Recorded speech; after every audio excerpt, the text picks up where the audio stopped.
Dans un organisme, les cellules vivent en harmonie. Parfois, l'une d'elles se dérègle et devient cancéreuse. Pour quelle raison? Pour comprendre, plongeons-nous dans une cellule.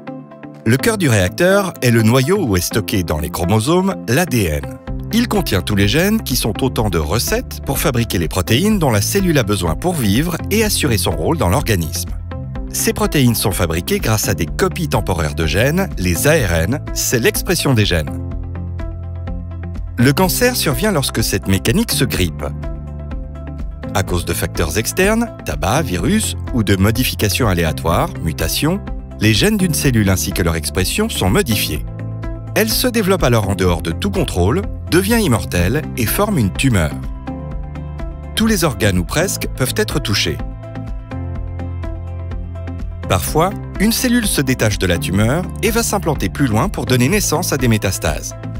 Les modifications moléculaires qui l'ont déclenchée, son histoire, rendent chaque cancer unique et caractéristique d'un patient. Face à cette hétérogénéité et afin de prescrire un traitement adapté, les médecins doivent connaître la tumeur avec précision. C'est là qu'intervient le programme Carte d'identité des tumeurs, CIT, de la Ligue contre le cancer. L'objectif est de mieux décrire les tumeurs, prévoir l'évolution de la maladie et prédire la réponse au traitement. Dans les faits, c'est une course de relais. Tout par des patients chez qui les échantillons et données cliniques sont recueillis grâce à un réseau dense de spécialistes. Il réunit des cliniciens au contact des malades et des chercheurs, tous impliqués dans le programme CIT. Grâce à des machines ultra performantes, la plateforme CIT et ses partenaires industriels extraient les informations du matériel biologique des tumeurs, ADN, ARN, et déterminent ainsi leur profil moléculaire.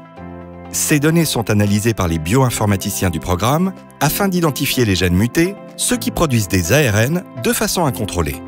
En recherche fondamentale, ces résultats aident à définir des groupes de patients pour un cancer donné ayant des tumeurs aux caractéristiques similaires, définissant des cartes d'identité. Ces cartes d'identité sont à la base d'outils utilisés en recherche clinique. Deux exemples en sont donnés par des chercheurs fortement impliqués dans le programme CIT. François Ducret, des Hospices civils de Lyon.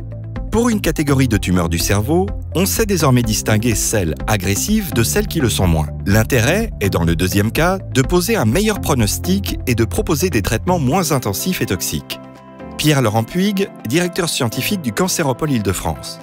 Grâce au programme CIT, les médecins disposent aujourd'hui d'une classification en 4 sous-types des cancers du côlon. Elle fait consensus à l'échelle internationale et permettra de proposer des traitements spécifiques. Ces exemples illustrent les beaux résultats dont peut se prévaloir le programme CIT depuis son lancement en 2000. En chiffres, ce sont des milliers de tumeurs analysées, couvrant de nombreux types de cancers, plus d'une centaine de publications dans des revues internationales, plus d'une cinquantaine de projets initiés. Ces découvertes se traduisent ou se traduiront par la mise au point d'outils utilisés en routine dans les hôpitaux. Des milliers de patients en ont bénéficié et plus encore en bénéficieront. À mesure des progrès, la médecine en cancérologie se fera toujours plus précise. Le programme CIT, son équipe et son réseau sont des acteurs majeurs pour faire de la médecine de précision non plus une promesse, mais une réalité.